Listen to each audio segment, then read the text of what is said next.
Pagdating sa usaping militar, walang duda na ang United States ang itinuturing na pinakamalakas sa buong mundo. Isipin nyo na lang na nitong nakaraang taon ay umabot sa $900 bilyong ang budget nila para sa depensa lamang.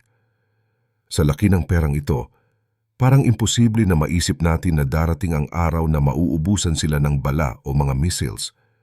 Pero sa likod ng mga dambuhalang barko at high-tech na kagamitan, may isang seryosong tanong na kinakaharap ngayon ang Pentagon.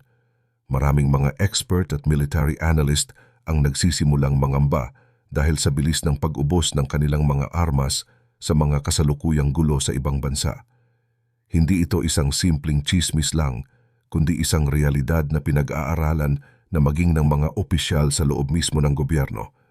Ang tanong ngayon, totoo nga ba na nauubusan na ng bala ang Amerika o sadyang nagpapanik lang ang lahat dahil sa tindi ng tensyon sa mundo? Pero bago po ang lahat, baka pwedeng palike ang video na ito dahil napakalaking bagay na ito sa aming content creators at mangyaring mag-comment sa baba kung taga saang lugar ka para malaman namin saan umaabot ang ating mga video. Maraming salamat po. Para maintindihan natin ang sitwasyon, kailangan nating tignan kung paano ba nagbago ang paraan ng pakikipaglaban ngayon. Ang mga giyera sa kasalukuyan ay hindi na puro takbuhan o barilan sa lupa dahil ang labanan ngayon ay nangyayari na sa ere gamit ang mga missiles at mga drones.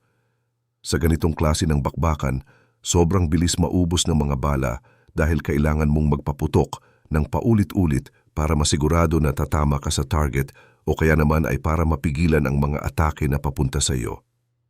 Simula noong 28 ng February, nakita natin ang walang tigil na paggamit ng mga high-tech na armas gaya ng mga cruise missiles at air defense interceptors.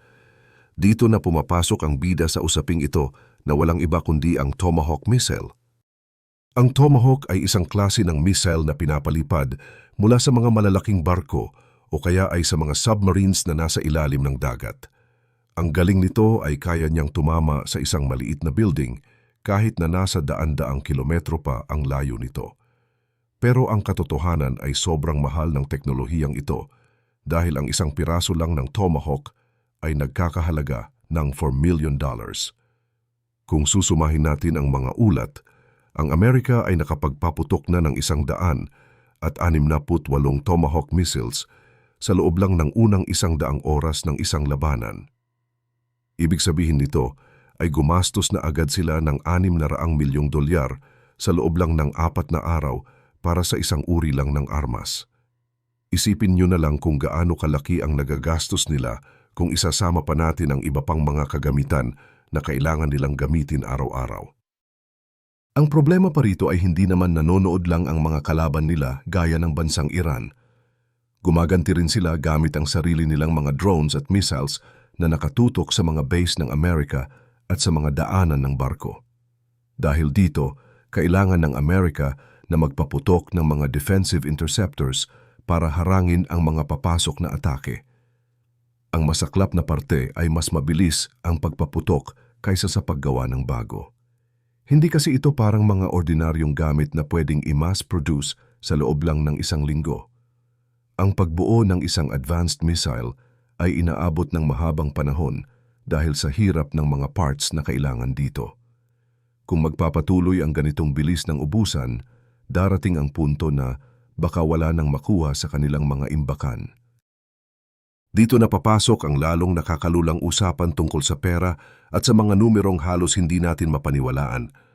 Para maprotektahan ang kanilang mga base, ginagamit ng Amerika ang mga pinakamalakas na air defense system sa buong mundo gaya ng Patriot at THAAD missiles.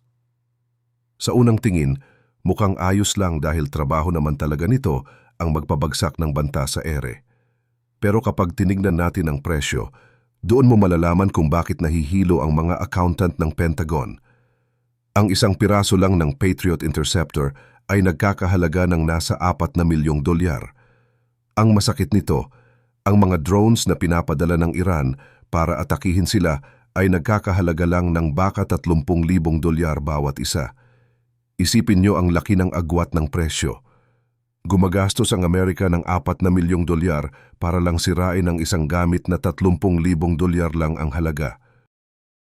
Kung susumahin natin sa mas simpleng paraan, sa bawat isang piso na ginagastos ng Iran para umatake, kailangang maglabas ng Amerika ng mahigit 100 piso para lang depensahan ang sarili nila.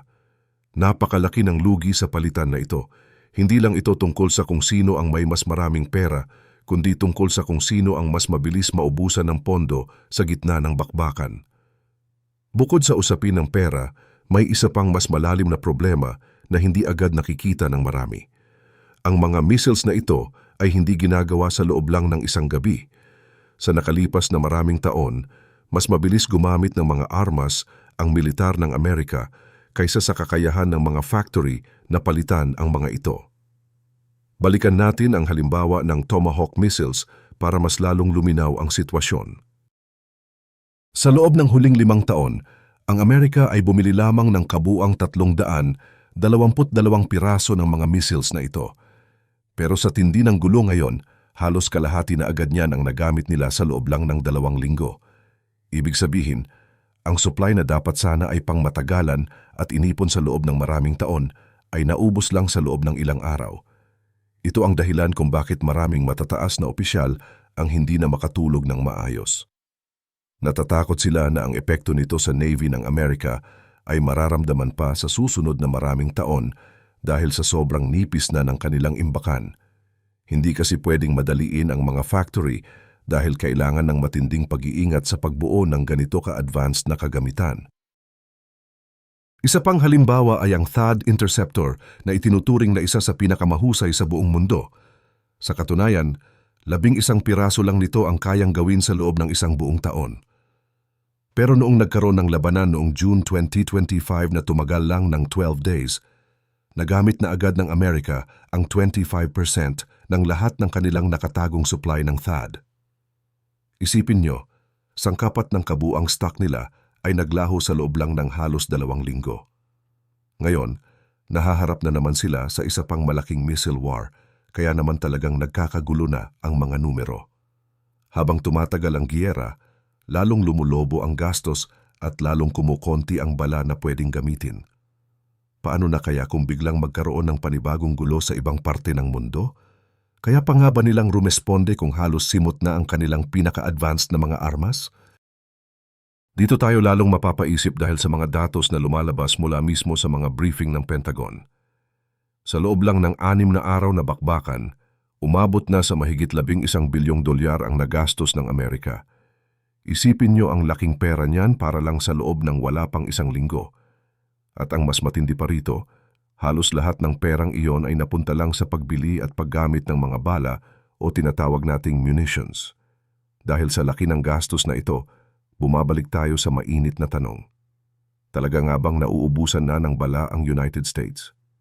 Kung tatanungin mo ang mga opisyal na sagot, sasabihin ng Pentagon na hindi sila nauubusan at malakas pa rin ang kanilang mga imbakan. Maging ang White House ay naninindigan na sapat pa ang kanilang mga armas para ituloy ang kanilang mga operasyon sa militar. Pero sa likod ng mga formal na pahayag na ito, may mga mas mahihigpit na tanong na ibinabato ang mga mambabatas sa kanilang gobyerno. Gusto nilang malaman kung gaano nga ba kabilis nauubos ang mga missiles sa aktwal na labanan at kung gaano kabilis ang mga factory na palitan ang mga ito. Ang pinakamalaking takot nila ay kung ano ang mangyayari kapag biglang nagkaroon ng panibagong krisis sa ibang panig ng mundo habang abala sila rito. Kailangan nating tandaan na ang modernong giyera ngayon ay parang isang numbers game. Hindi na lang ito tungkol sa kung sino ang may pinakamagandang teknolohiya o pinakamahal na kagamitan. Ang tunay na labanan na ngayon ay kung sino ang may kakayahang magpatuloy sa pagpapaputok sa loob ng mas mahabang panahon. Kahit gaano ka pakatalino o kalakas, kung wala ka naman ng ipuputok ay wala ka ring magagawa. Ito ang dahilan kung bakit binabantayan ng buong mundo ang bawat galaw ng Amerika pagdating sa kanilang supply ng armas. Ang sitwasyon nila ngayon ay nagsisilbing aral na ang pagiging superpower ay hindi lang nasusukat sa laki ng budget kundi sa tibay ng iyong produksyon. Sa huli, ang tanong na naiiwan sa atin ay kung handa nga ba ang mundo sa ganitong klase ng ubusan ng yaman at kagamitan. Para sa inyo, Sa tingin nyo ba ay dapat pa ring magpadala ng bilyon-bilyong dolyar na halaga ng armas ang mga bansa sa gitna ng ganitong kakulangan? O baka naman panahon na para pagtuunan ng pansin kung paano ititigil ang mga ganitong gulo bago pa tuluyang masimot ang mga kaban ng bayan? I-comment nyo ang inyong mga opinyon dahil sigurado akong marami tayong pwedeng pag-usapan tungkol dito at huwag rin kalimutang mag-like at subscribe para sa mas marami pang updates gaya nito.